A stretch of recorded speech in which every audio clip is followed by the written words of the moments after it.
160 शब्द प्रति minute, 550 word. Start.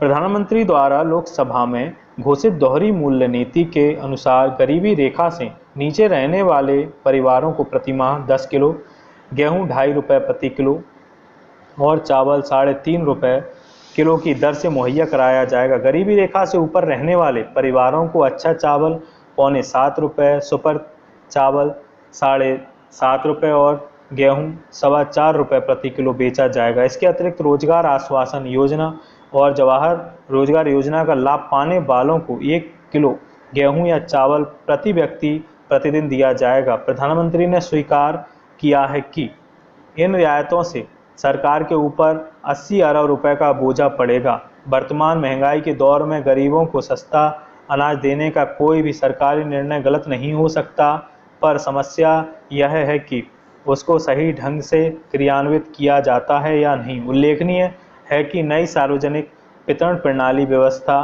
की सफलता पुरानी प्रणाली के दोषों को दूर किए बिना संभव नहीं हो सकती है। वर्तमान सार्वजनिक वितरण प्रणाली देश के गरीब, आदिवासी और दूर दराज के इलाकों में रहने वालों से विमुख है। उसकी खामियां किसी से छिपी नहीं हैं। जो सर्वेक्षण हुए हैं उनसे पता चलता है कि कई राज्यों के देहाती इलाकों में कुल राशन का मात्र 1 से 3% ही उठ पाता है। बाकी अनाज को दुकानदार ही नहीं ले जाते हैं।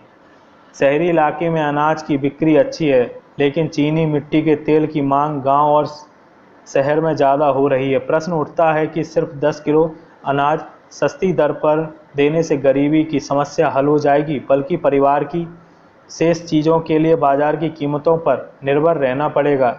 इतना ही नहीं, मौजूदा प्रणाली की असफलता का कारण यह है कि गरीबी मजदूर और आदिवासी लोग कभी भी एक पखवाड़े का राशन नहीं ले सकते हैं, क्योंकि इनके पास एक साथ इतना पैसा नहीं होता है। इनकी नियति यह बन गई है कि जब इनके पास पैसा होता है तब दुकान पर राशन नहीं, और जब राशन होता है तो इनके पास पैसा नहीं होता है। जब राशन की दुकान खुली होती है तब वे खेत या खलिहान में काम कर रहे होते हैं, और जब शाम को मजदूरी लेकर बाजार आते हैं तब दुकानें बंद मिलती हैं। नई सार्वजनिक वितरण प्रणाली में मोटे अनाजों के वितरण का कोई जिक्र नहीं है, सिर्फ गेहूं चावल की बात कही गई है। ग्रामीण और आदिवासी क्षेत्रों में राशन व्यवस्था को कारगर बनाने के लिए अनाज की खरीदी बिक्री जरूरी है। यह दायित्व राज्य सरकार के जिम्मे भी किया जा सकता है। ज्ञातव्य होना चाहिए कि सस्ते अनाज देने के लिए आंध्र प्रदेश और तमिलनाडु में 3.5 रुपये प्रति किलो अनाज की व्यवस्था है। महाराष्ट्र में पहले से ही रोजगार की गारंटी योजना चल रही है, इसलिए संभव है कि नई प्रणाली योजना में परिवर्तन के लिए कुछ सुझाव भी आएँ। फैसले को व्यवहार में उतारने पर कठिनाइयाँ सामने आ सकती हैं, पर इससे फैसले का महत्व कम नहीं होगा। दरअसल केंद्र और राज्य सरकारों को ऐसी मशीनरी तैयार करनी चाहिए जिसके द्वारा इस योजना का लाभ सभी लोगों को मिले और यह योजना दूसरी कल्याणकारी योजनाओं की तरह भ्रष्टाचारियों की भेंट चढ़ने से बच सके।